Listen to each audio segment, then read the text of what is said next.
নমস্কার। আজকে আমি রান্নাঘরের ব্যাপারে কিছু টিপস দেব। আজকে ভিডিওতে থাকবে আমাদের কিচেন কোন দিকে হওয়া উচিত বাস্তুমতে।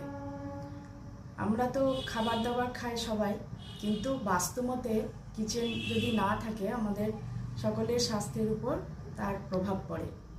আমরা সবাই চাই সুস্থভাবে থাকতে, খাবারই মেন আমাদের জীবনে।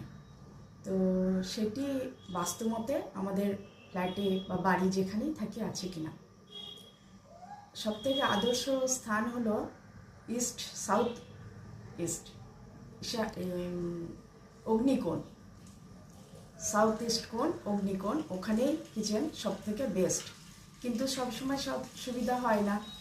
যদি তা সম্ভব না হয় তো এমন জায়গায় কিচেনটা করুন যাতে নর্থ ইস্টে না হয়, ঈশান করে না হয়। তাছাড়া অন্য জায়গায় করতে পারেন। আর গ্যাস ওভেন যেদিকে রাখবেন যাতে ইস্টের দিকে মুখ করে কিংবা সাউথের দিকে, ইস্টের দিকে মুখ করে রান্না করতে পারলে খুবই ভালো, আর না হলে সাউথের দিকে মুখ করে রান্না করবেন।